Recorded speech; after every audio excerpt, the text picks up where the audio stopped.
What's good, y'all? Welcome to Outside the Clutch. This is going to be a fun one. This is a couple that I got the pleasure of meeting here not too long ago, and we've been having fun. And I got to learn some things from them, and I think they should be recognized some more than what they have been, and see if we can pick some secrets out of them. I don't know. That might be a harder one to do, but we're going to see if we can. So tonight we have Valentin. I'm going to say, I probably said that wrong. I want to say it's Valentin. All right. Valentin and Kathi of Whitefeather Balls. Before we jump into that, I want you guys to know that they're doing some crazy stuff. Like, I don't think they've been recognized at all for what they've done. The rodent game is crazy. The ball pythons that they're doing is crazy. And man, I can't wait to get these guys out to you. Like, I don't I don't know how to express this. They're doing stuff that blows my mind, stuff that I wouldn't even think that people that have the amount of time in the game that they do would be producing, and they're doing it. Like, they went full in. It's freaking amazing. So we're going to bring that whole story to you tonight. Before we do that, we're going to jump into the people that are hanging out with us cuz y'all are awesome. So Joe, brother, what's up, man? It's good to see you on here. Caden, good to see you. Steven M0, what's going on? Rosie, what's good? Brandon, my dude. These my peoples. My peoples. All right. I thank y'all for showing up. We'll let people roll in. Hey, while you're rolling in, make sure you do me a couple favors. Hit that like button. Show some love for this couple. They're going to bring some really good information tonight. If you enjoy what you see tonight, if you're hanging out the whole time, hey, click that subscribe. Check the notification bell for all so you can continue to follow all the cool people that we bring on. I do this once a week, and it's more to spotlight the other people in the industry. And then I also do a vlog that'll let you see what's going on here. So without further ado, I'm going to jump into the sponsors of this show. Husbandry is everything when you're trying to be successful with keeping any sort of animal. And we couldn't do what we do without our sponsors. And we couldn't keep our animals to the optimum temperatures, give them the optimum lighting without VivTech. Here at Outside the Clutch, we're honored to be sponsored by VivTech. Are you ready for innovation? Tired of the same boring product that's been used for 30 years? Ready to give your reptiles and amphibians the UV they really deserve? Then look no farther than VivTech. Their 3-watt LED bulbs provide the UV rays your animals have been missing. With 3 bulbs to fit your pet's climate needs, plus a dimmable feature, it's the only bulbs we use for UV.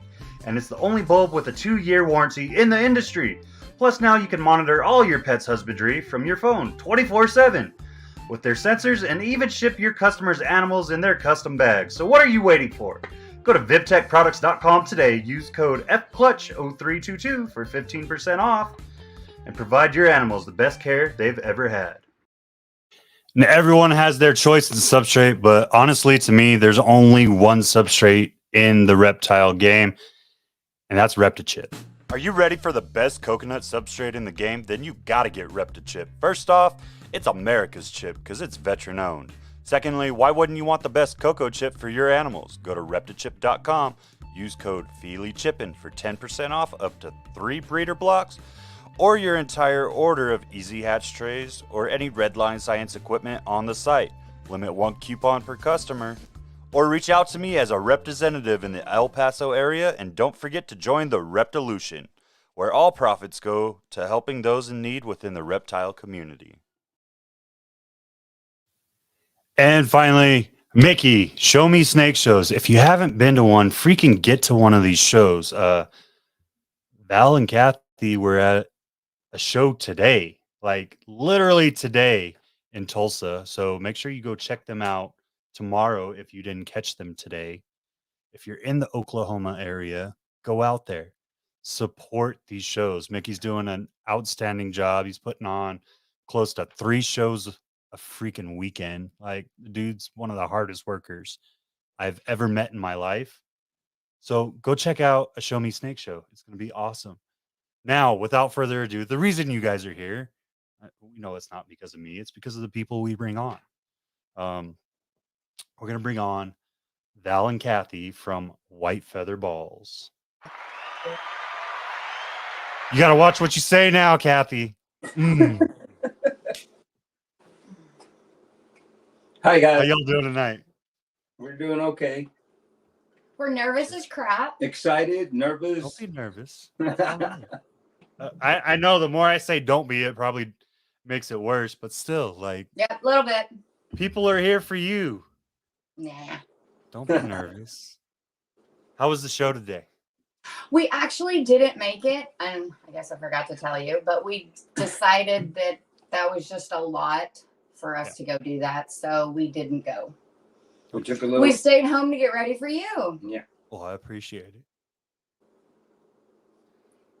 All right, so let's jump into it. What's the history behind Whitefeather Balls? Like, how did this all come to fruition? Well, it took 7 short years for me to convince her to let me get into the ball python world. But how was that? We were cleaning out that storage. Are you talking about the name or just how we got started? All of it. Like, how'd you guys get started? What made you choose your name? I'm just trying to give the people the history of what Whitefeather Balls. My dad was a tattoo artist, and his name was Whitefeather Tattoo. So when he finally convinced me to do all of this, and he bought a few snakes, and we still hadn't come up with the name, and so we were cleaning out my dad's tattoo shop one day, and my sister found the plaque that my dad had made that said Whitefeather Tattoo, and he was like, "Babe, this is the name." And I'm like, "That says Whitefeather Tattoo." And he goes, "No, we could just use the name Whitefeather." So I went to my dad, and you're going to make me all teary-eyed. So I went to my dad and I asked him, I'm like, "I know this was your name, but we would love to, call it Whitefeather Balls." And he's just a big gruff old man, and he just kind of, yeah. So it was like 2 years later, because we come up with the name, we had the name, but we didn't have anything to do. So it was like 2 years later, we produced our first clutch, and he was here, and I was like, "Okay, Dad, now you do realize that this season has actually brought the Whitefeather name." So with tears in his eyes, and that's just how we got them. That's how we did it. Yeah, that's awesome. Yeah, that was. What kind of a struggle was it to get her to actually accept snakes, Val? Divorce. Oh my God. Divorce. Bro, everything. She was 100% against snakes. My kids had snakes, and they would come visit, and they'd bring a snake, and she'd like put it back in the car. "You ain't bringing it in my house." They knew better. So yeah, it was a rough ride, man, trying to convince her, but once she jumped in, man, it was just. Well, even after he did it, I still didn't get involved for like about 3 years. Around 3 years, and I struggled that whole 3 years. He wanted to do it. I wanted to do it, and I was leaning in as hard as I knew to, and trying to pair snakes and produce clutches. And honestly, finally, when she decided, "All right, we're going to do this, I'm going to lean in with you," that's when everything kind of came together. That was the first season that we really hatched out. We paired 10 snakes. I know that's not a lot because we are a small breeder, but we paired 10 snakes, and we hit 100% on the 10 snakes that first season that she joined in the insanity. And from there on out, everything has just been clicking and working and moving, and things happening to us that we didn't expect. A lot of stuff kind of played itself out, and stuff that we weren't expecting. But once she joined and leaned in with me, man, that's all it took. So what was the changing factor for you, Kathi? Like what finally made you give in? You gotta tell the rat story. he was doing not well. No, I was struggling a little bit.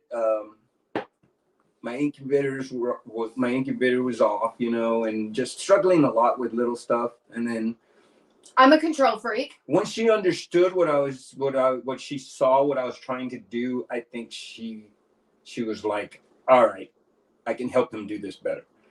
She is a control freak and she is a neat freak. And let me tell you, she cleans when she's nervous or upset or angry. So our house is completely spick and span, bro. This whole week, she's cleaned everything. Our rat shack. The bottom of that table is gonna be like shiny as the top of the table by the end of this video. Our snake room is like intensely clean. Our rat room is like spot. You walk in and it smells like a fresh bedding, bro. I'm telling you, she's like cleaned everything this week. You stressed me all week, John. All week.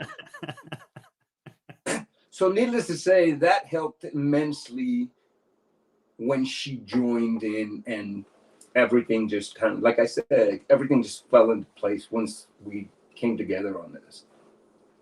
Okay. Well, when he told me he was buying snakes, he said, I only need 4. Cool. I can do 4. So we drove to Arlington. We bought 4. And then he goes, and I have to breed rats. I have to draw the line. So he set up an appointment with a lady to go get these rats in Norman. God, and divorce was said 42,000 times. On the drive there. I was getting money out of the ATM and I'm like, I'm just going to clean out the whole damn checking account and screw him. And I mean, it was a bad day. So we get there. It was I guess I was putting off a mean face because that poor lady, the when lady we got was there, kind man. of nervous and scared. And anyways, she handed me a rat. Odin. And I fell in love with a rat. And then that was it. After that whole argument, the drive down there, I mean, everything went crazy. I'm thinking, that's rats you see on TV, all those long sewer ugly things. Not these cute little cuddly rats. So the lady puts the rat in her hand and she immediately just melted. And she turns and looks at me. She says, buy what you want. I'm like, okay. But yeah, so, and that's where it started with the rats. And then we got into the ASFs about we did Norwegian 7 years ago. Yeah. And we started on the ASFs. We started with a 1 and a 3. And it just took off. Went from there. So what made you guys choose ball pythons as your species? Oh, there is no weedy. Yeah, that's really that's my passion. Again, I've always loved snakes, even growing up as a kid. I picked them up in the wild. I didn't care, whatever. But when I leaned into the ball pythons, the reason I did is because they're so genetically diverse. If I'm not mistaken, they're the most genetically diverse species on the planet. And I think that's safe to say. Yeah. And so I was really excited about the possibilities, basically. We're looking at that and look at there. Yeah, the possibilities, basically. So,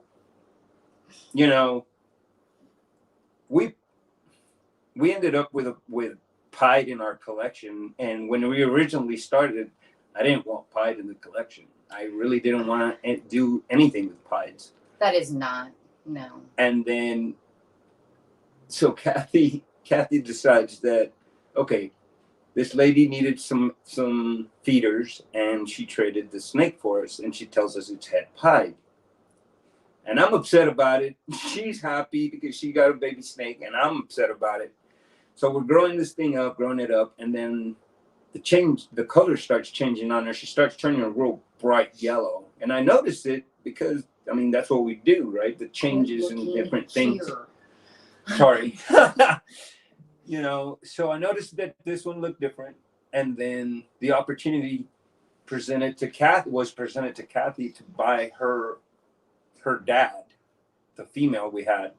Okay. And she jumped on it, and I was like, heck yeah. But it was a pied, so I was still kind of about it. So then the first pairing, we pair them, and we produce a clown pied out of the first pairing that didn't make it out of the egg, but we produced it. So now the genetics is there. So my excitement just shot through the roof. Oh no. He called Brandon, and it was like two freaking schoolgirls on the phone screaming, and I'm like, well, what happened? For sure. What happened? For sure. Brandon still lived here in Lawton at that time, so I want to say he drove over. I may be wrong. But he was like, bro, is it alive? I'm coming over. I've got a check. I'm going to write you a check. And I'm like, bro, wait a minute. But pretty excited about it. Learning the genetics of those two, that pairing, just send me through the roof, Sorry, just send me through the roof, and so knowing that the following year, there's a possibility that we may hit another one. And then this past season, we pair them again, and she gives us 3 more clown pies. And so, yeah. And Brandon has one. Yeah, Brandon does have one. Oodles and Noodles had to have one. He was the first guy that got the pictures, of course, but he immediately said, one of those is mine. So, anyway. I don't blame him. I would have done it too. Yeah. How did you kind of get started in it? Because everyone has that circle that they keep with, and like, I'll let Kathi say her catchphrase because I say it differently. But everyone has their group, right? And so who kind of brought you along and helped you along the way? John, it takes a village. It takes a village. And I'm always telling people it takes a village. Everybody, they're getting used to hearing me say it. No. The clown pie. The clown pie. The little one. Oh, it's Valentin. Yeah, it's Valentin. I'm sorry. They're all named. I didn't like it at first, but now I kind of enjoy it. I like this one has this name. There's a rule in my house that, well, my wife thinks there's a rule in my house that once she names it, it can't leave. So far, it's held true. Yes. So yes. This is the clown pie right here. I don't know if you can see it. It's gorgeous. Yeah. Him and Brandon keep telling me that I have all these big males and I need to get rid of, and I keep telling them smiley face. No, in a not so nice way. So yeah, this is the one we ended up keeping. Brandon's has a lot less pattern, probably about to here, and then none of this other stuff over here, just right in here. But it's a clown pie, bro. How can you go wrong? And his actually has a bee on the side of it, in like up by the neck. It has a bee, so it was meant to be for him. There you go. That's too funny. And before you hit that, you said it had been what? It was like 5-6 years. 1, 2, 3. This was our third year. This is our 4th clutch, our 4th season. Our 4th season of producing. That's crazy. Like you think about that. Like you're producing double visuals. We're gonna get to more here in a second. Like you're in your 4th freaking season and you're producing stuff that people 10 seasons in are looking at. That's crazy to me. We got lucky. That's awesome. Yeah, we got lucky. So lucky. Was that me or was that them? Oh no. I think we lost him for a second. Are you there?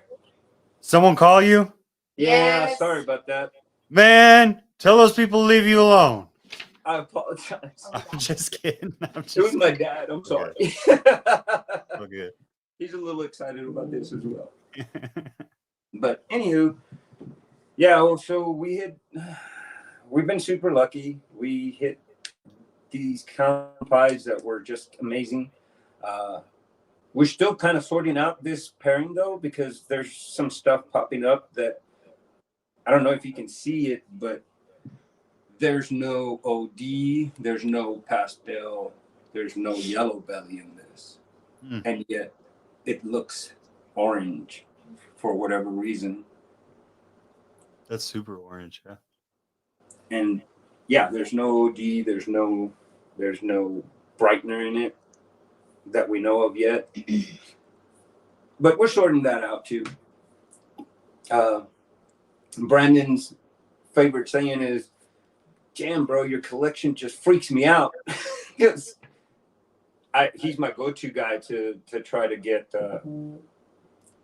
stuff ID'd. But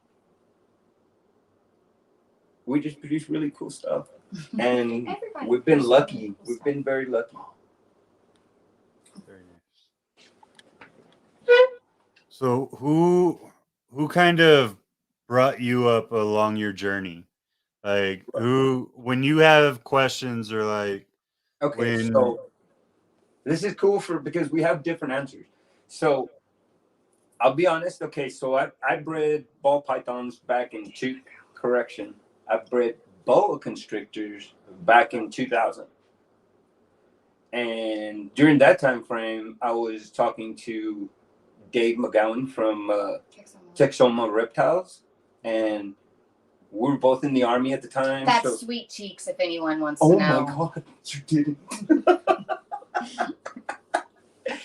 So yeah, he started me off mentoring me with as much information as he could, pour into me. He was already doing it. He had already been doing it for a while. And after him, because I got out of it. As a matter of fact, I turned down a 1.1 clown pipe pair in the year 2000. I turned it down because I didn't see the difference. I wasn't as learned, I guess, back then. Is that good old Oklahoma education? Yes. Easy. Yeah. We talked about this. I know you put that Oklahoma stuff on there on purpose. I'm from Texas, guys. And you know how Texas people are. Just because he's from Texas does not mean the Texas roots run deep. I say shit. And I know why you did that Oklahoma thing. That was bad out. Hey, you're good. You're good. We're past the So cool when we're I past the was turning cutoff. up and I'm like, babe. I knew that was a ding on me though. I was gonna do Boomer Sooner music, but I was like, I can't do it to I myself. on. I couldn't do it to myself. No. I probably would have had to cancel this. She's an OSU fan. Yeah. No Boomer. I've been Longhorn since I was a high schooler. I couldn't bring myself to do I it. can do the Longhorns. I'll root for them all day long, but my high school team was called Longhorns, bro. But yeah. So we're doing Norwegian. So he's asking about how your mentors. I apologize. I went way off topic. Good, bro. You're good. Then, actually, Dave invites me to a little get together, where a few snake people were getting together, having coffee and just talking, which was awesome. And Brandon's there, and I meet Brandon there, and well, then it was all she wrote. There, there's that bromance. His attitude's infectious. I'll give that. Yeah. Yes. Absolutely. Yes. He has very high energy. He's such a positive person most of the time, and it's like you want to be around that guy because he's like that, just like. And just so we miss him so much. Yeah, we do. So Brandon took me under his wing, and he freaking just poured information into me.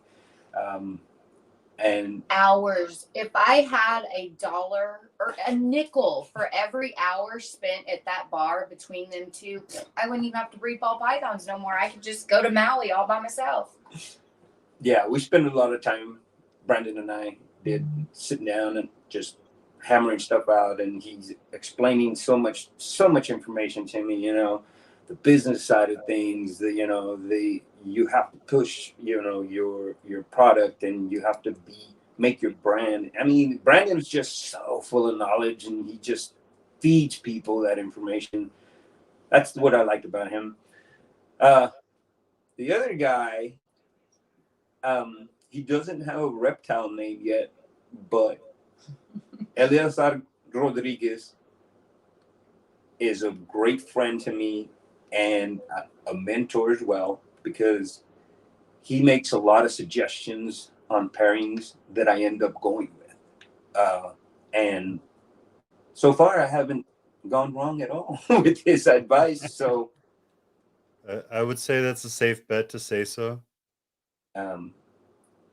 Last season, I wasn't gonna pair the triple heads. I was gonna use one of her sons to pair back to her. And Eleazar walks in and he's like, "No, bro, you have to pair them two back together." And I'm like, "Why? The odds are better if I use this male." He looked at me and goes, "No." He says, "Just pair those two back together. They both have those three genes. You might get lucky." Well, guess what? Rip came out of that pairing, bro. The triple if you visual. watch Yellowstone, you know visual. why his name is Rip. Right. And this is Beth Ann. This is Beth Ann. Because, of course, as you know, the double visual to a triple visual, quints, baby. We're going to be producing quints. And oh my God, I'm so stoked and excited about it. So, who's your mentor, baby? Brandon started you off a lot. Brandon started me off a lot. He would tell me something, I'd be like, "Yeah, I don't believe you." So here I am texting Brandon. Well, then one day I got introduced to Mr. Joe Briggs from Briggs Exotic Reptiles, and that poor man has put up with so much from me. His wife puts up with so much from me, because I message that man at least 100 times a week. No joke. I know he looks at his phone and thinks, "I can't. Not today. Not today, Satan." And I know that's what he does, but he's always been there for me. He's just the one. And that's mine. But I've got a lot. I mean, there's just so many people out there that help you. Yeah. When I got into ASFs, people were like, "Oh, you're crazy." And at first, yeah, yes. And now they're just my babies. Yeah. I'm gonna say it. So when Brandon and I first started doing any work together, we had talked about ASF so much, and I'm like, dude, I used to breed. I wouldn't say that I ever bred ASFs. It wasn't like I had a 1.4 colony, and they gave me like 2 or 3 litters, and then they just kind of worked their cycle. Right. But I didn't know what I was doing back then. I was trying to make anything work, and I got bit so much. Oh my God. And Yeah. I got fed up with them. I was literally like, you know what? I cannot take little bites from every single rodent in here every time I put my hand in. And when they bite, though, it's not like a Norwegian. Oh no. My God, I mean, man. Just oh, feels like they pierced your bone. What happened? Yeah. You're good. You're back. I think someone tried to call you again. Yeah, just hang it up. Appa keeps Sorry. calling. Okay, it's your dad. Sorry. Call him. He doesn't have a number. It's okay. It's okay. Sorry. We'll make it work. You're good. Just keep going. We'll make it work. Now her nerves are really shot. What happened? What? Oh, you just What look now? nervous now, Kathy. You're good. I Oh. know. Someone Good. keeps calling. But yeah, so I dealt with it, and I was just like, I'll never get back into them. I'll never get back into them. And Here, take it was funny. But so talking to Brandon, he was just like, you got to get back into him. You got to get back into him. I was like, all right, we're going to start doing some stuff together. I'll figure it out. He was like, man, I know some people that have some really nice ASFs. And I'm not going to lie, I've been looking for months. And one of our really good mutual friends helped me out, but not just them. You guys gave me some of your babies, which I'm super excited for. Yeah. Let's talk the rat game. How did you calm these maniac rodents down, Kathi? It took me about 4 years and a lot of band-aids, but I would just take the ones, you know, you have a thing, you reach in and you get bit 42,000 times, you're bleeding everywhere. And finally one day I was just like, no, I can't continue to do this. So I just started kissing and loving on them, basically. I would start with one of the mamas that was like really nice. You know, let me get one about this size. You could tell that they would come up and see what you were doing. So his daddy attacked him. So they would come up and see what you were doing. They would be a little bit nosier than the other ones. The other ones are stood up on their back legs, their eyes are squinting, and they're like, come at me, bitch. Oh, shit. Sorry. So those immediately got You're called. good. Just be you, Kathi. Those immediately got called, and we just kept doing it. And you can see he's really scared. He wants to go back, but he's not going to bite me no matter what I do. And That's insane. literally, you can go out to my rat shack and pick up any of them, and they're not going to bite you. The first time Joe came over and seen it, I think the guy he just wanted to cry. Had a heart attack when he saw her. I even have big mamas, Like jumbos, and she's an old mama, but she's not gonna bite me no matter. It just took a lot. I'm still waiting for Val to get caught over there. Like,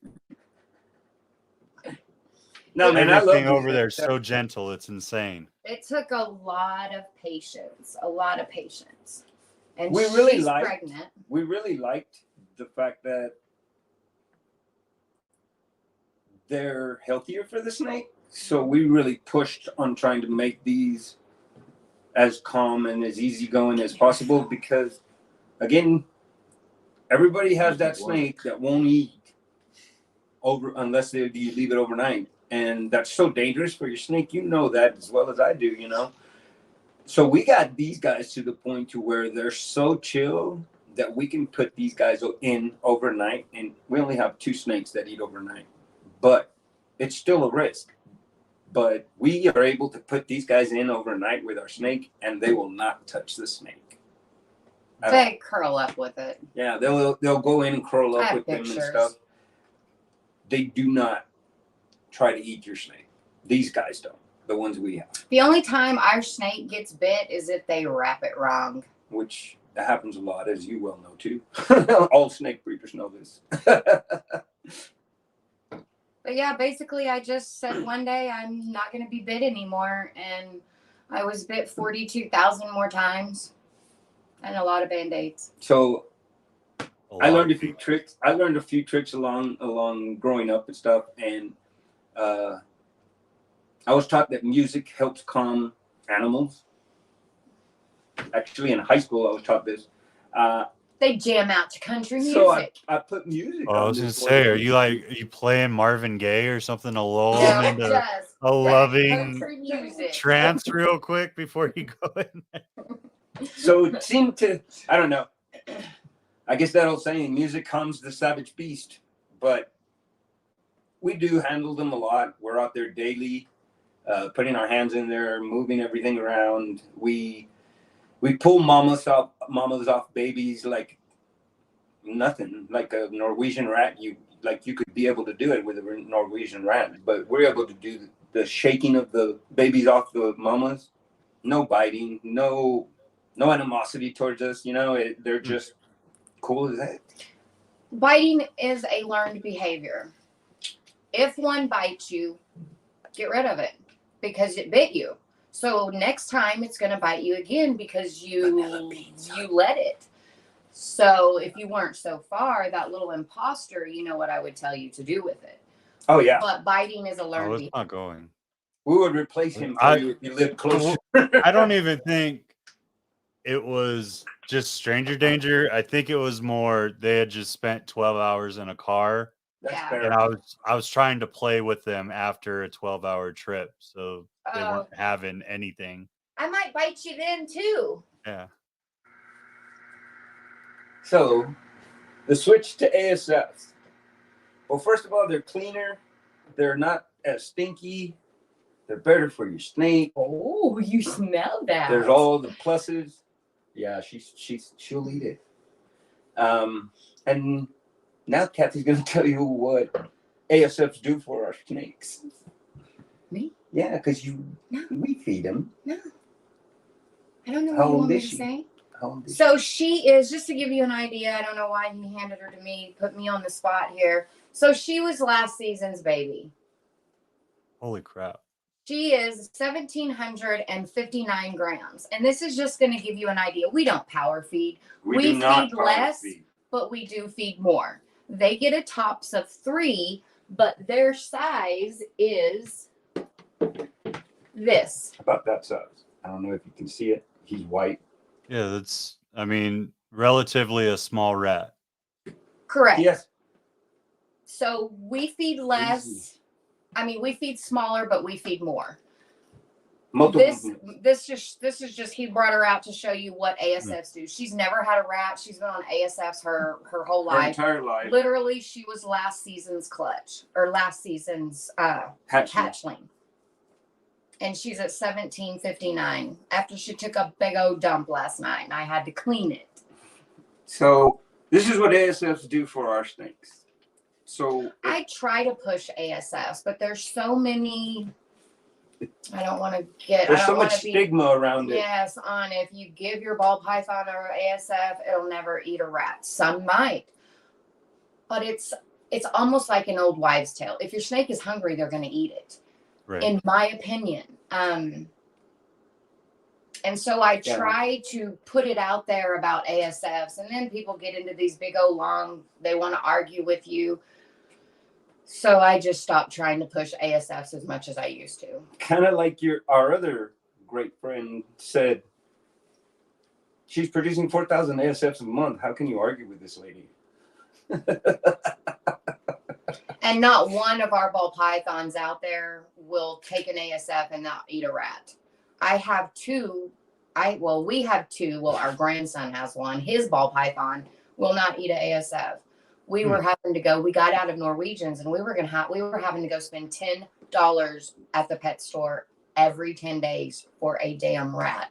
So thanks to Joe, he gave me a 1-in-1, and now I don't have to buy Norwegians anymore. Freaking insane.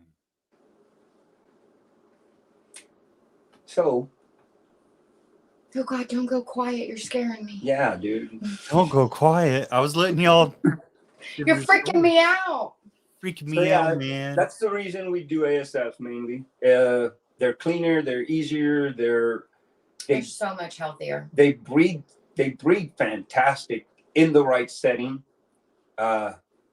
She's obviously figured out the right setting.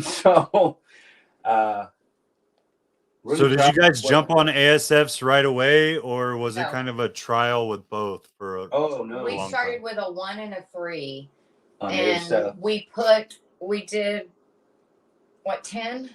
Yeah. And we put 10 snakes on them for 9 months. Yep. And at the end of that 9 months, we compared their weights and did all of that. We were weighing and doing everything. And out of those 10 snakes, 9 of them had went from either between 700 and 1,200 grams. And that's when I said, no more Norwegians. Let's just Go straight ASF. go straight ASF. And for about 7 years now, our snakes have had nothing but ASFs. Yeah. But we were deep into Norwegians. Don't Yeah. let her tell you different. We We bred were producing about 500 pinkies a week with Norwegians. Yeah. Yeah, we were working the Norwegian thing, and then, like I said, we Brandon mentions these, and we look into it, and we talk about it, and then we find a guy down in Texas, and Yeah, but the The guy first- down in Texas didn't tell us, don't put them in anything plastic. So we come home. that was our first we experience throw with them. ASF. We throw them in just a rat bin. We go out the next morning. I'm like, oh my gosh, I can't wait to see these little faces. There was a perfect hole chewed, and they were gone. All of them. All of them gone, just gone. Yeah, that was our first introduction to ASF. They will chew out of everything. But chewing is also a learned behavior. And yeah, So and those get cold, and we figure out ways of how to fix the situation as far as why they're able to chew out. You know, they're able to reach us the side of the bin, the tub. or the tub, yeah, and they were chewing, so we obviously made it more difficult for them to get to the edge. You know, simple little things. Simple little things. Sorry. You know, simple little things like that. Just minor little changes here and there, but it obviously make that big of a difference because we don't get chew outs anymore. And in, if we do, it's because the positioning Of their hide. May have been a little off that night, that we didn't pay attention and it got too close to the edge or whatever. I'll call a whole colony. Yeah, if they chew out, I'm done. Yeah. I will put that colony off to the side. We make a new colony, and they're done. I don't care how many babies they have. If they're pregnant, that's just more nutrition for the balls. But I don't do chewers. Yep. I don't blame you. I did the same thing with Norwegians. I despise it. Yep. Absolutely. The worst thing is to walk into your rat room and look and see that one of your bins is empty, bro. 255 males gone. Oh no! In the walls. We were everywhere. sucking them puppies up with the shop vac one night. Oh. Dude, what do you do? I didn't hear that. You know, That and didn't they're come out. everywhere. It's actually safe. We made it safe. We made it to where they hit on a very soft area inside the dude. I do everything to make these safe. They land soft and comfy. I make sure of that because we can't afford to lose any. I know you have your secrets, and I won't make you divulge your secrets, but for those like myself that are interested in doing it the proper way to get them to at least be productive, what advice would you give to new rodent breeders and ASF breeders? Hide.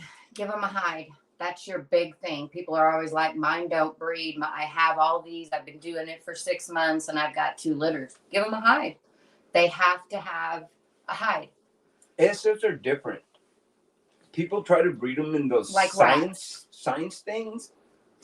And they're just, I mean, they may succeed at some point, but an ASF needs somewhere to hide, like she said. They're shy about doing their business. Exactly. So people breed them in open spaces, it's a little more difficult for them, for the ASF itself. Sorry, baby. The hide is the key. And It's like, I'm not giving anything else. I know, right? I'm looking at her like, what else are you going to say? in my opinion, Thank you. too many people think more males is key. It's not. More males is going to kill the other males' babies. People are like, well, what am I doing wrong? I got 3 males and 10 females. Well, you got too many males. Pull 2 of them and keep 1. Well, they won't breed. Yeah, they will. And they'll do better, and you'll quit having litters that are there one day and they're all gone the next. Yeah. So that's another thing. Too many males is not good. Less males is more. There's no, that male is going to fight those other males. And some people do it and they do great. That doesn't work for me. Right. Right. So it's another thing, just like with the reptiles, everyone's going to have a little bit different system no matter what. Oh, absolutely. Yep. We have done it for, like I said, almost 7 years, going on 8 years on breeding ASFs, and trial and error. I mean, we have literally just trial and error, and what works, we keep it. She adjusts her feed all the time too. I'm always changing the feed. I don't do Missouri, and we have our own mix. It does great. They're happy, they're healthy, they're chunky, their coats are shiny, they don't lack for much. And we pay attention to what our ASFs look like, because what goes into your snake, you know what I mean? Here's the little imposters. Oh, he's so crazy. So we try to make sure that the feeders are getting the food to make them as healthy as possible. We do a lot of fresh veggies too. Okay. So that A lot of supplementation. Huh? A lot of fresh veggie supplementation. Yes. Yes. Like, I can go buy 3 heads of cabbage and I just chop it up real small. That's basically what we do on clean day. So on clean day, they'll get their mix, but I'll also chop up that cabbage and everybody gets cabbage. Bread, it's cheap. It's also a good one. People are going to be like, oh my God. In my opinion, bread is a great booster for carbs for your mama.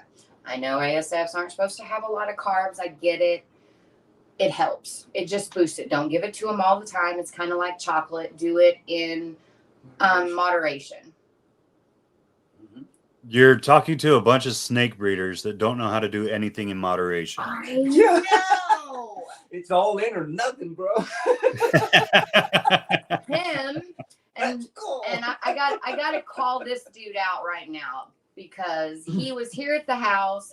We're discussing on how many we're going to breed this season. So last season we did 20. No, 15. 15 last season.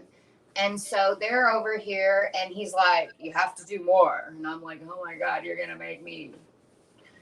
Mr. Sean Turnage from Twisted Constrictors has made me agree to breed 35 ball pythons this season. No. 35 clutches. That's different. I think I'm going to, Sean, we're not doing that no more.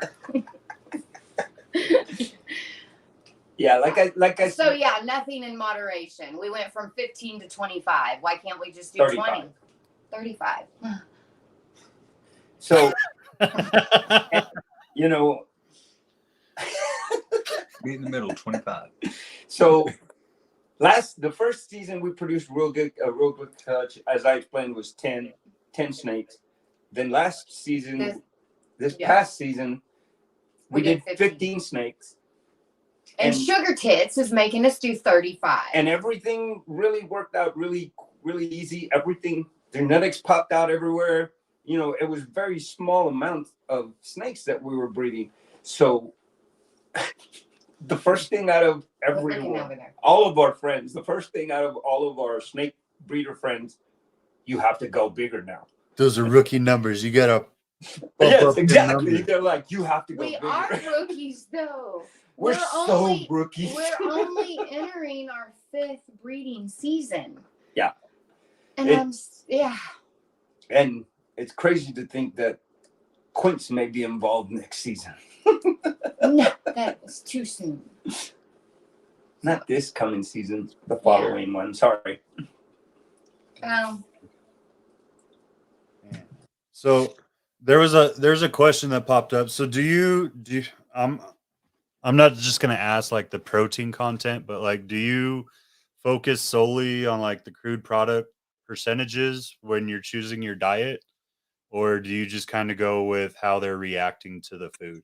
That's what I do. I go with how they're reacting to it. If I see a colony and I'm like, oh, their coats are looking a little, then I up my protein. And I give them a little bit of fat, carbs. The sheen on our Kathy's trying so hard. She's like, I don't want to give my secret out. Quit asking me hell? questions. You're killing me. You're killing me. Oh, man. You're There's good. so You can much- leave it at that. You're No, there's solid. just so much negativity out there on what they should be fed. I have found what works for us, and I stick with it. It is not just protein in your ASFs. They need carbs. They need fat. They need sweets. They each get once a week. They get cookies. But I mean, come on.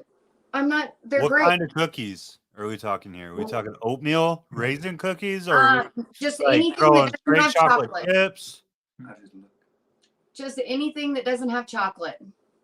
So this is, like I said, And let me tell you, when they hear that wrapper from the cookie on cookie day, they all come to the front of the bin. And I'm talking 50 of these mamas are sitting here and they're waiting for their cookies. So I do. it's really weird to see ASFs really excited about you going to feed them. And I they do. rush to the front to come greet you. Sorry. I do a lot of things that most people say shouldn't be done with ASFs, but we produce over 4,000 a month. I gotta be doing something right. I agree. And I'm just gonna pat myself on the back. Yeah, for sure.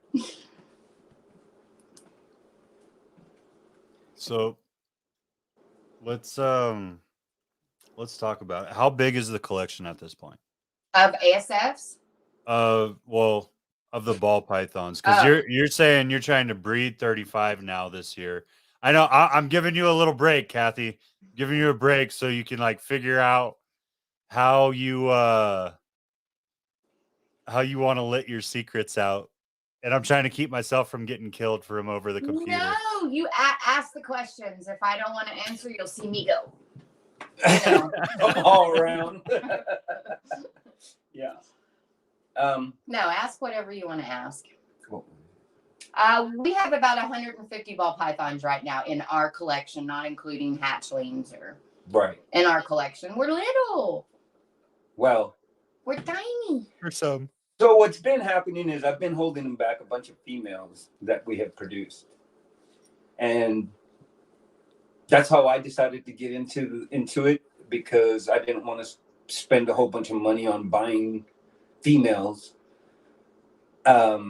And then not knowing what they had in them, or possibly be different or whatever. So I decided to breed for females and hold back a bunch of females. We have held back.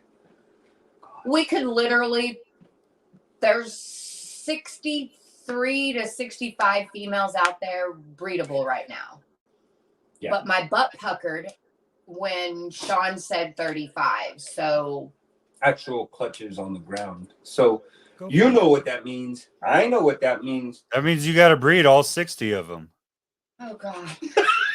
Do not make Well, me no. leave the So camp. I say that because of this. So right now you've kept it small and you've gotten 100% out of what you've bred. But once you get to those Changes. numbers, It changes. I will it drive to El changes. You're going to Paso. start seeing like 50 to 70% go. And some girls just decide they're not ready, so they won't go. I will drive. Or you're to just going to El have one hell of a Paso. season where you don't know what to do, and you're going to have 60 girls on eggs, and it's going to be awesome. No. That just means you get to play with more ASFs. Because you're going to have to feed more babies. Stop, man. You're freaking out. She's starting to hyperventilate. Oh, man. But yeah, and it's kind of like some people that talk to us and stuff. It's like, look, we were just We're babies. doing our own little thing, minding our own business, bringing these normals to each other, and then all of a sudden it was like, Yeah, boom. the triple visual was two And normals, oh triple my head. Yeah. So the cool thing with the triple visual, Is there wasn't supposed to be no triple? okay, so we pick up these two snakes as a 1.1 het true ghost, which is Exanthic and Orange Ghost.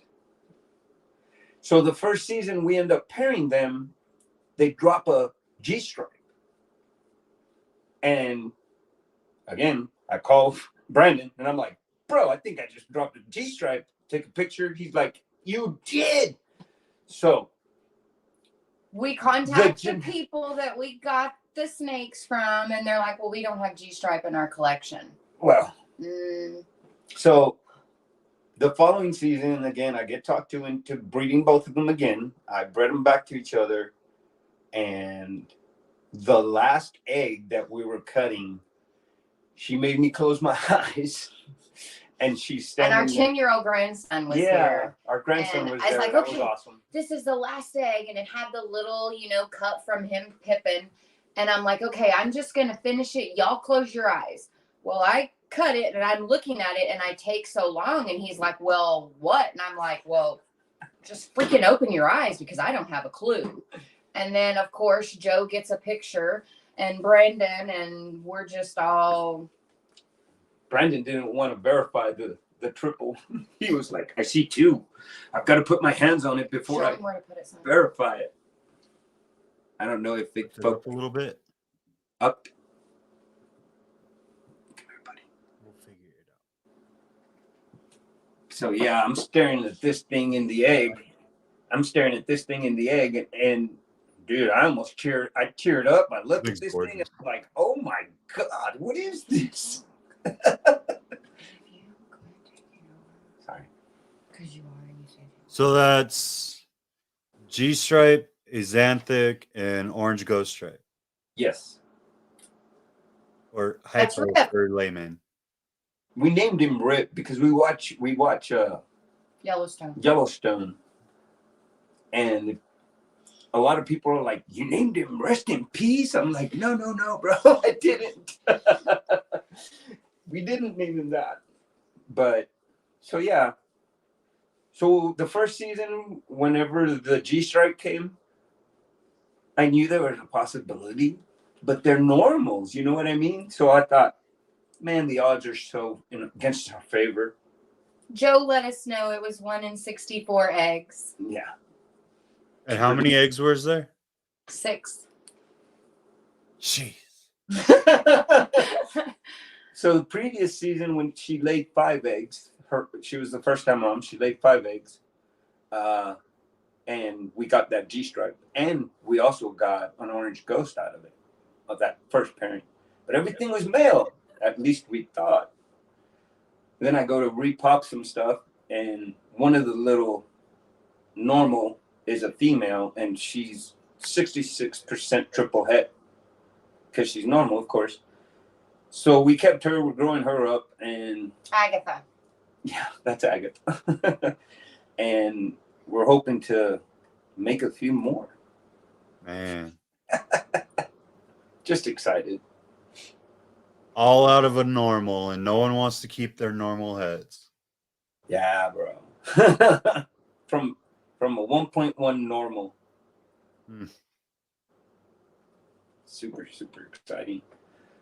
And that, like I said, we were just hum-hawing along, breeding our snakes, and then, and we're like, oh my God. That's at year 5. Well, we're on our 5th season right now. That's at year 4. That's ridiculous. So not only a double visual, but a triple visual within 4 years of breeding. So we thought the clown pies were going to be the pinnacle of our season, you know? Yeah, we got a clown pie. Then this dude drops, and we're like, So yeah, we're pretty excited for this past season. We just, our genetics just came together perfectly. It takes a village. And so many people, you know, that help us. You know, I'm sure we forgot somebody, but you know how that goes. And we've been amazed with the reptile community around us, how awesome they actually are, you know.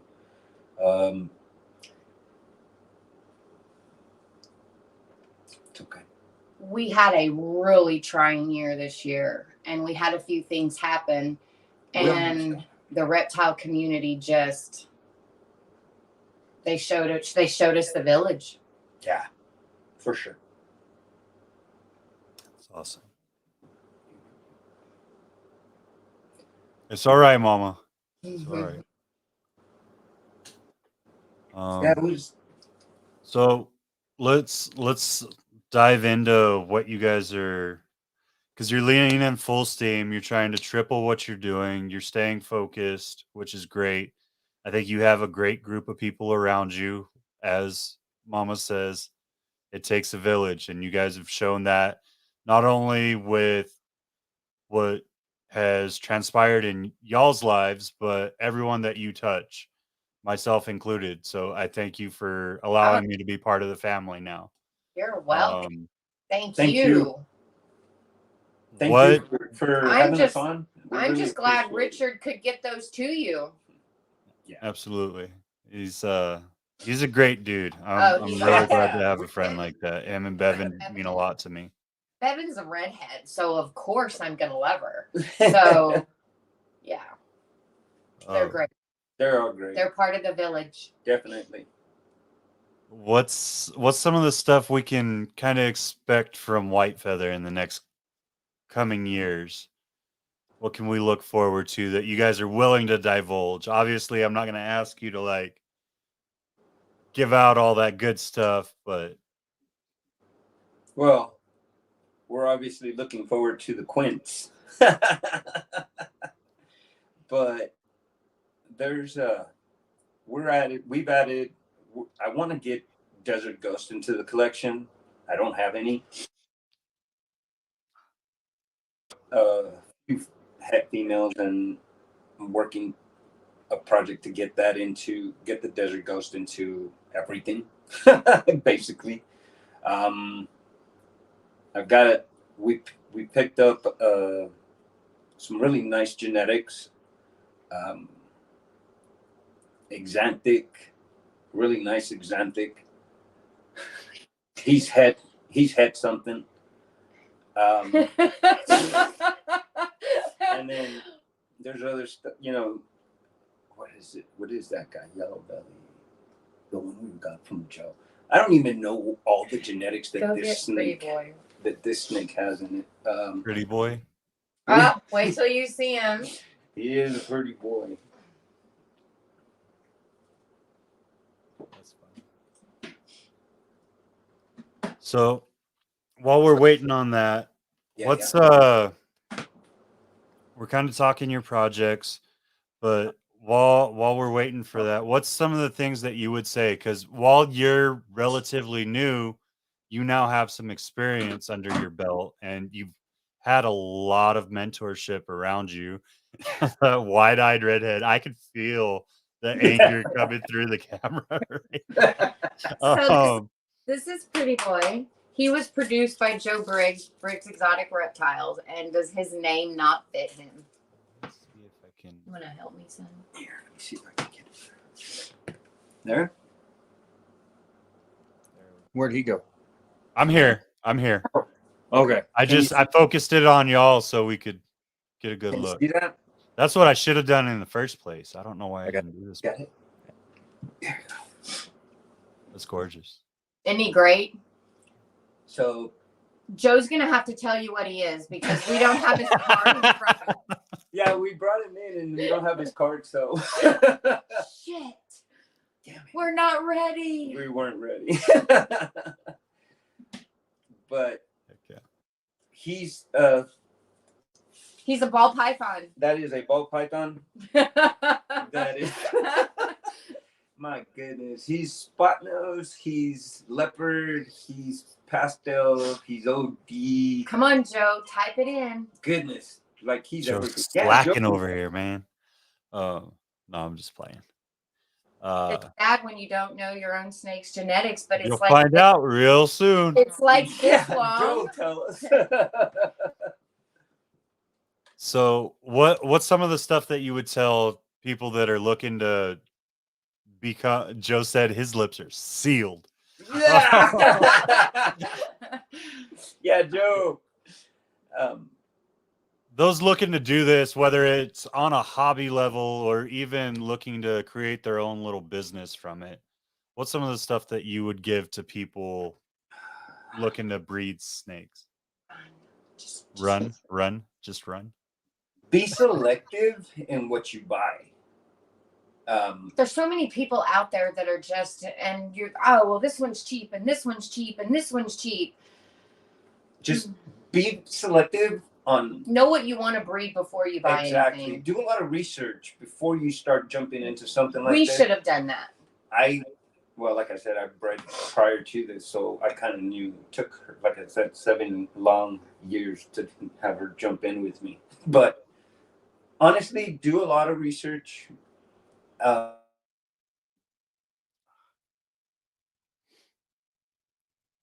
The calls, the calls, the calls. I hope they come back.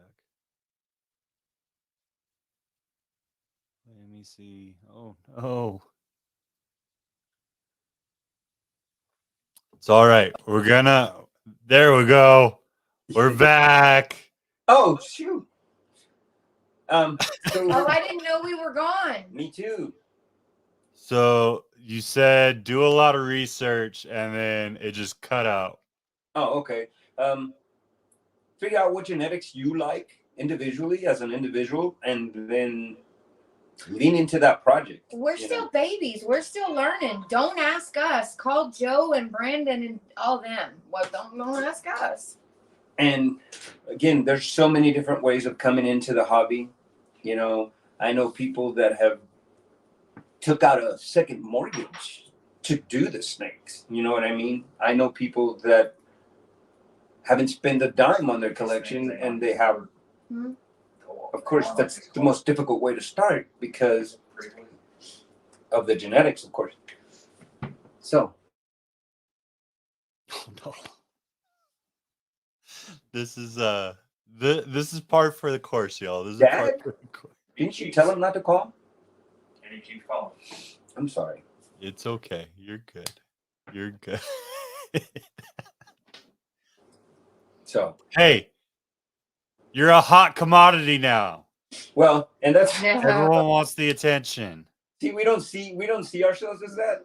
We're because- still just the babies down Yeah. here. and No, That's good. you know, no. We got lucky. yeah, we got lucky with really great genetics, and we're just super happy, you know, that this has happened to us the way it's happening. Like we said, we feel like we're still brand new at this. You know what I mean? There's so many more people.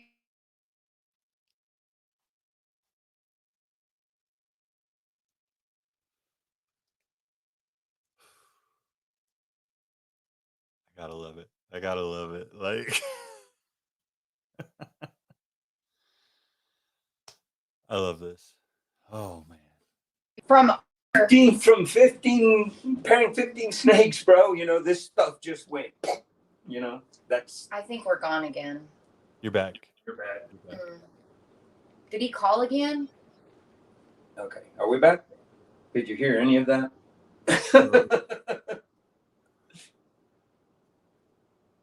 No. I to be honest, I forgot where it cut out.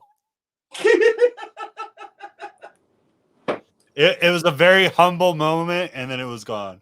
I apologize. We are very Oh, humbled man. to Oh. see what is coming.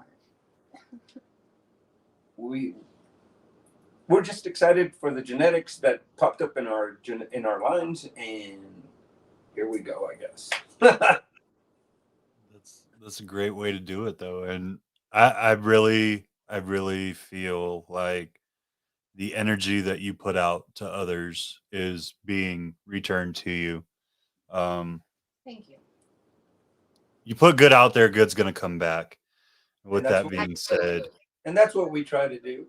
You know, put as much good out there as possible. I mean, We try to do there's enough bad out what there we already. can. It takes a village. It takes a village. And we have a really great group of people that we deal with, and very close Our knit. village is small, but there's not another one like it.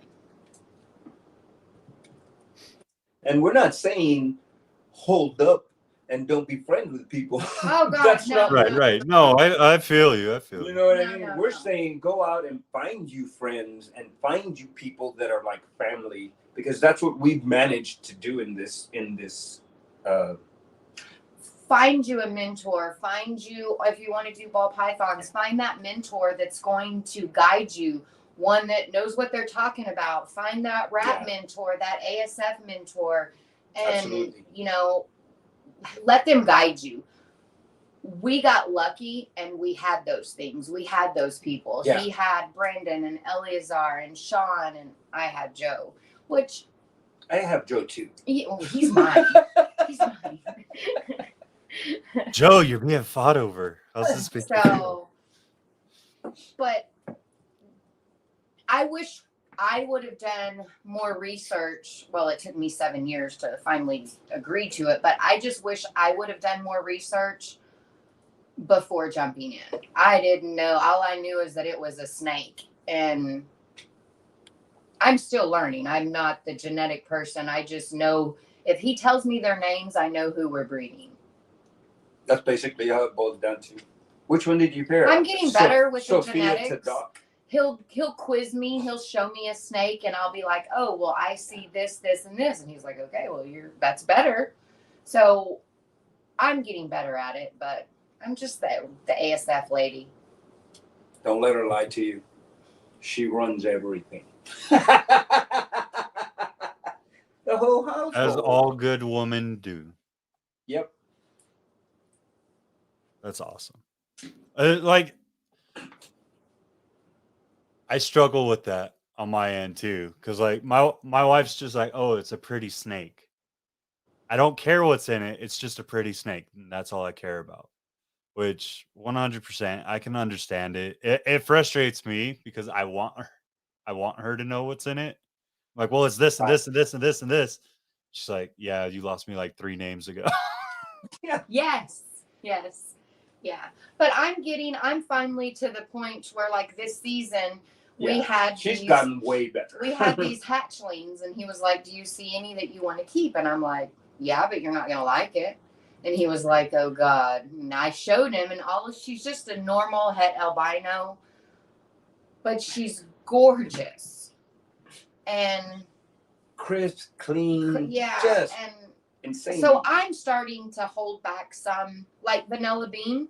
She was one of my holdbacks. He wasn't going to hold her back, but she was just so dang sweet. She would come out of the bin at you, and, so I held her back. And I've only held back maybe 5 in all of this, and he's held back 42,000. I had to build that female army, bro. Right. That's the way it goes sometimes. Yeah. You got so much good going for you. I really appreciate y'all willing to even divulge what you have. I know this took you out of your comfort zone a little bit. Yes. Yeah, we're way out of our comfort zone. In front of a. We tried to do a what was that? TikTok. Oh God. We tried to do a TikTok, and it's like, yeah, I don't think we're made for TikTok, bro. It's hard. Like content creation isn't for everyone. And I know. There's even And days then where I question it sometimes. Oh, I don't know how you do this, because my butt's still puckered, and we've been on for what, 10 minutes? So I forgot. I was looking down. Oh, sorry.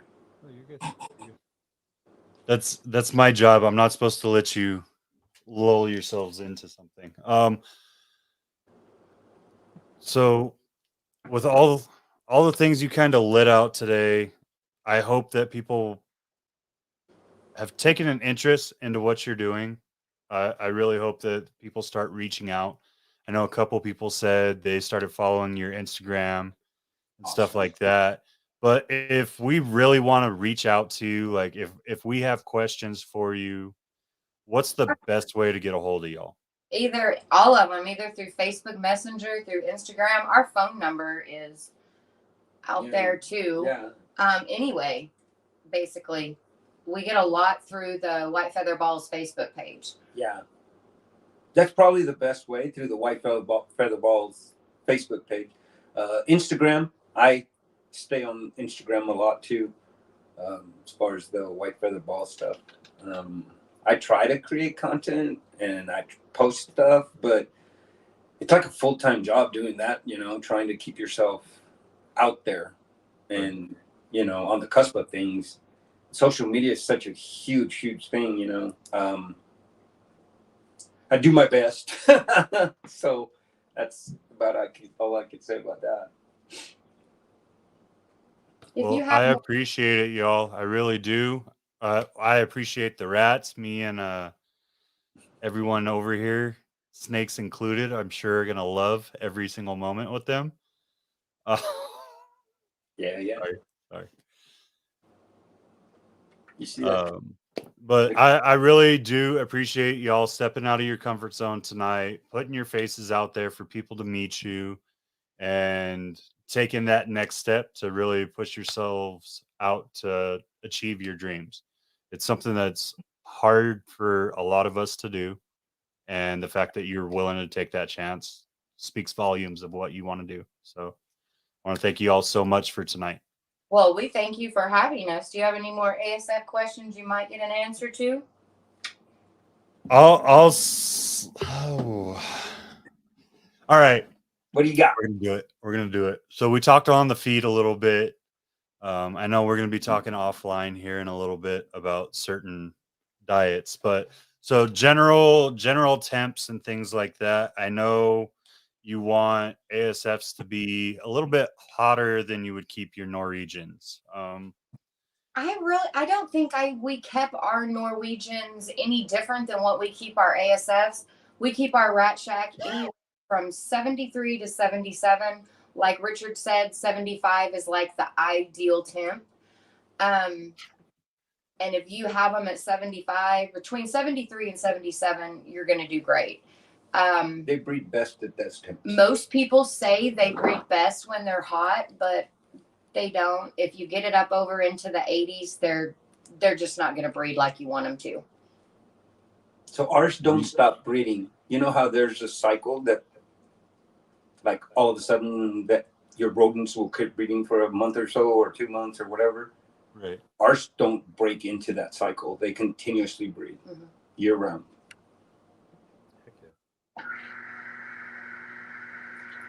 That's the refrigerator Is running. that the fan? Oh. Sorry. The fan kicked on. It was too hot. The ice maker. The ice Sorry. maker's spilling. Sorry. We're in the kitchen. Oh man. And then as far as like what you like to keep them on, everyone varies how they keep. So I know with like my Norwegians, I watched a complete change once we changed their bedding. So like I use flake and I've always used the large flake on them. But one of the things I didn't think about was the fact that the ammonia kind of gets trapped in the flake, right? Yeah. And so the guy that's learning snakes from me knows a lot more about rats. And so we're feeding off of each other and making each other better. Perfect. Oh, that's awesome. There you go. Yes, that's the awesome. village we were talking about, bro. That's your village. We keep ours on the pine kiln dried shavings from Atwood's or any farm supply store. That's what we keep ours on. And then we use the horse pellet bedding also. We sprinkle a little bit of it in there. And we clean every 10 days. Every 10 days. That's really good.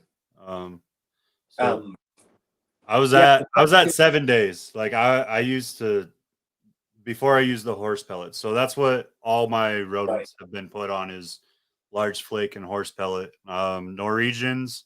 So I run fairly small colonies just because every time I did a 1 to 4, I had a lot of issues and I'd end up losing a female when she was pregnant or something would happen after birth. So I've moved them all down to 1 to 3. Okay. But we still do really well. Or are you talking Norwegians? Yeah. Okay. So we're getting back to it. I set it up the way Richard told me to set it up based off of what you had taught him, and hopefully everything runs well. Oh, I'm sure it will. They're gonna do great. I handpicked them just for you. So I would reach into the That bin. still throws me off. Like that video throws me off so You bad. know- And I was loving on them today. So after they calmed down last night, I was sticking my hands in there and I was like, I don't care. Like, I'm not gonna let them think it's okay to nip and just get away from it. Right. But So when choosing, I'll just give you, I know you didn't even ask, but when choosing your ASFs on which ones to keep and which ones to get rid of, if you have a bin and you reach in there and you can't grab them like this and hold their face and shake them and do whatever and not get bit, then feed it off. But you want to just be able to reach in any bin, any ASF. They're going to be jumpy. And they're jumpy. They're scared. They're not in their home, but they're not biting me. That's, hi, bud. That's what you're going to look for.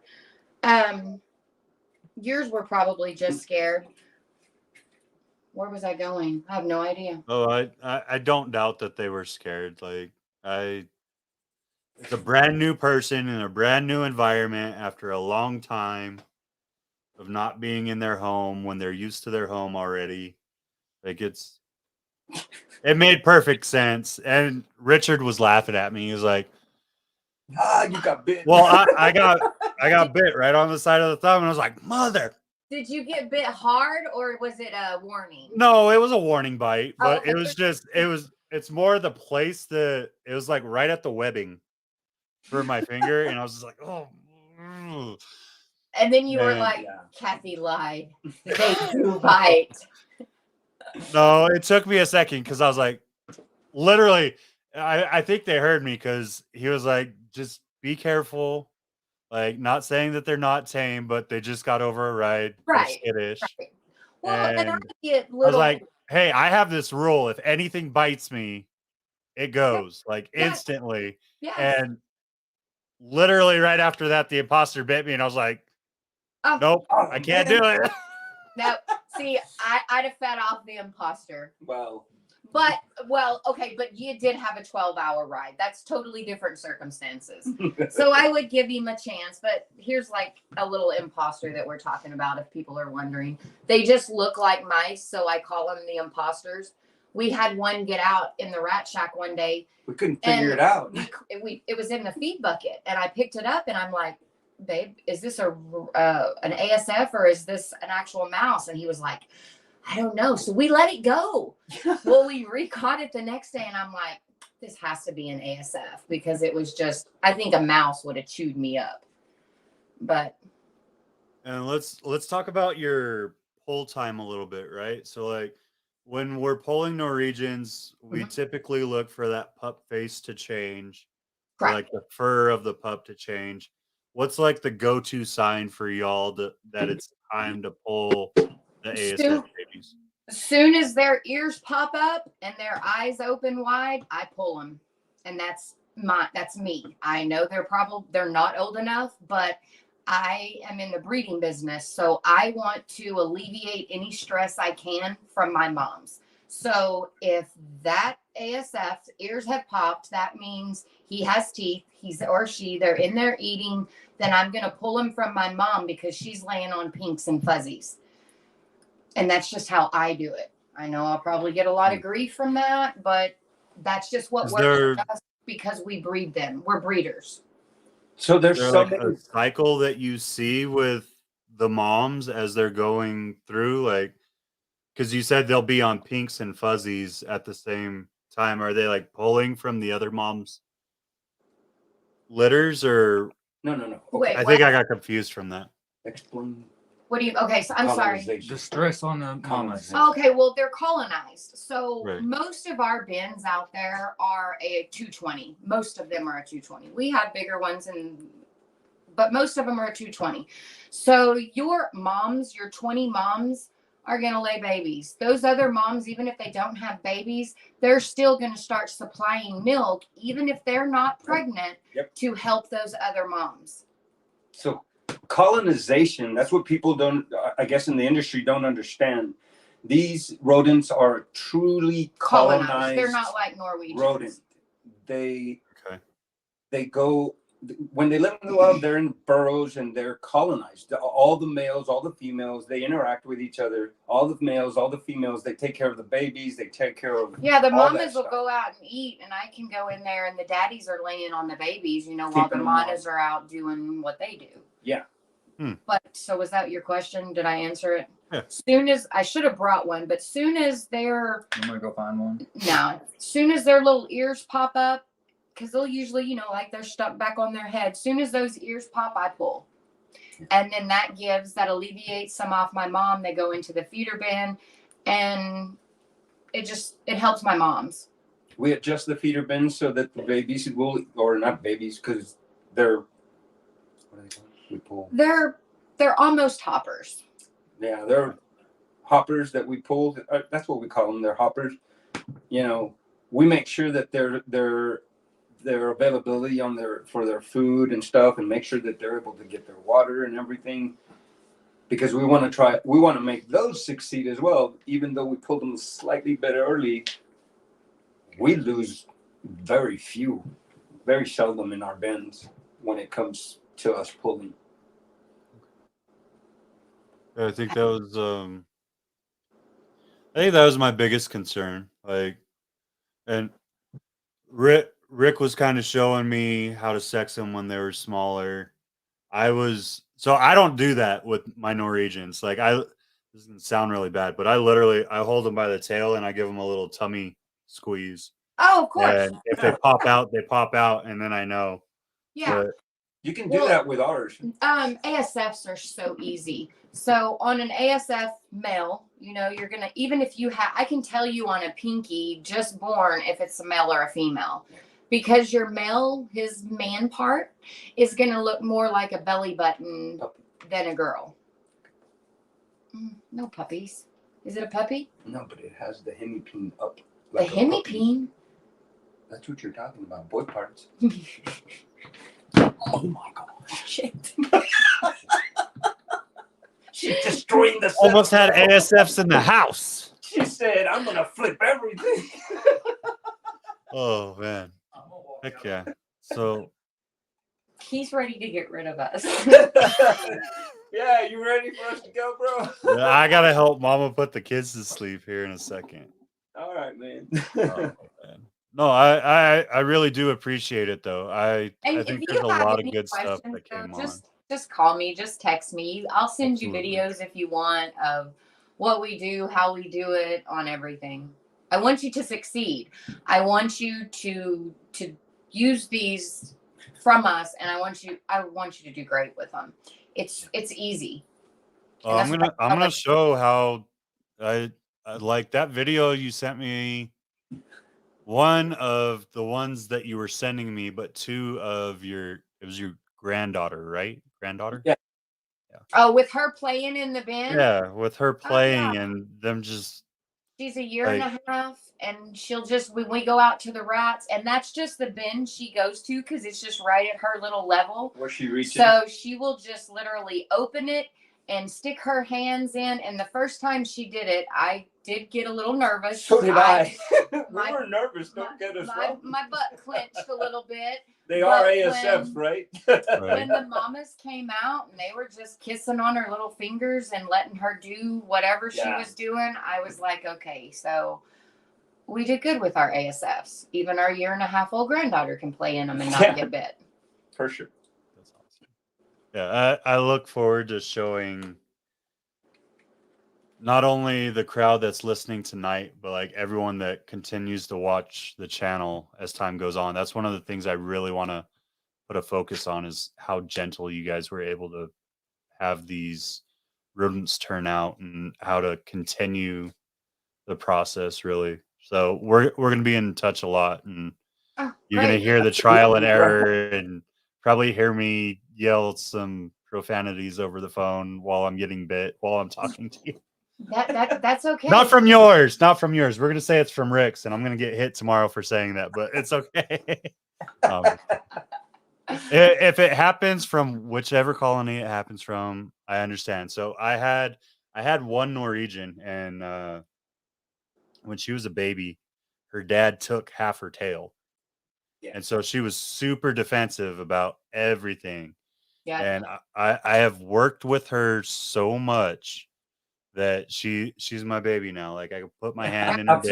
Absolutely. Yeah. She crawls up. Like she could be about to pop because I still breed her. Oh yeah. But she'll crawl up me and she'll just sit with me and I'll just sit there and give her head scratches and Yes. hang out Yeah. now. Yeah.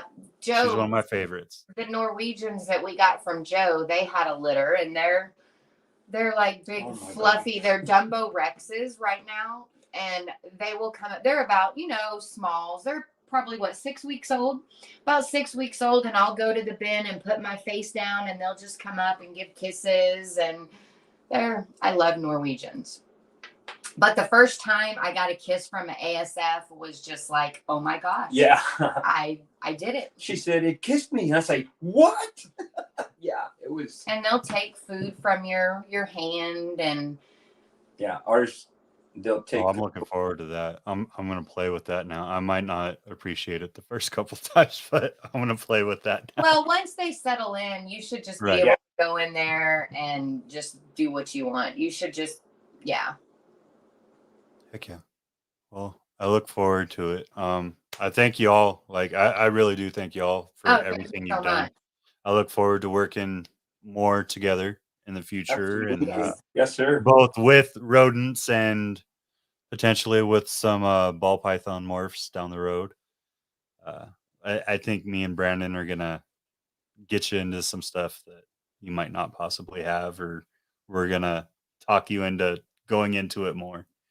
But Well, I will say, Brandon gave us a hell of a trade for that clown pipe. So he's a good dude. He's a really good dude. He has 2 of my snakes right now that, Oh, I, yeah. that I get pictures and 2 females Yeah. he took. That's awesome. All right. Well, Fun.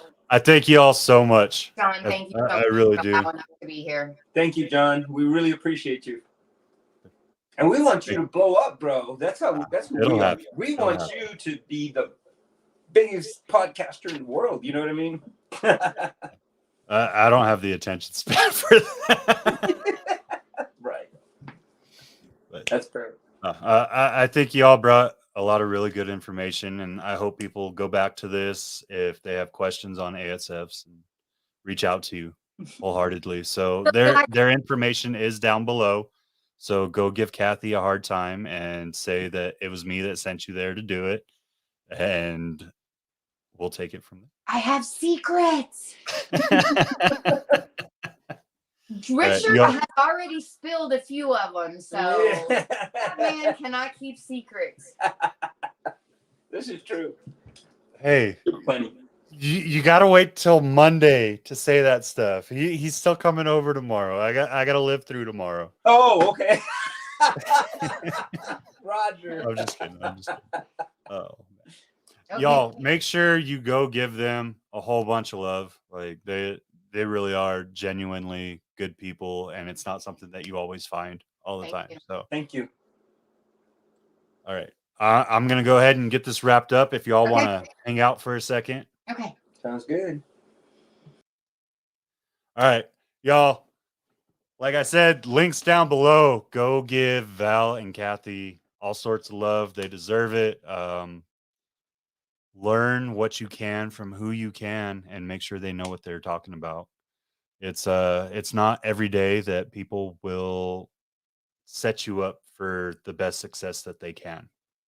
So the people that are willing to give you that time and that effort, it's really important that you give them love back. And that's what this show was about. Next week, y'all know how I feel about the Monarch Project. I freaking love the Monarch Project. Next week, we have a guy that is diving into Monarch really hard. We're bringing on Troy from Best Dressed Balls. So if you're interested in Monarch, hey, we're working the project ourselves. We're going to be talking Monarch and all the other projects that Troy's working and just learning more about him. So if you're interested in that, make sure you come back next weekend and check it out. Thank you all so much for watching. You all stay blessed, and we'll see you on the next one.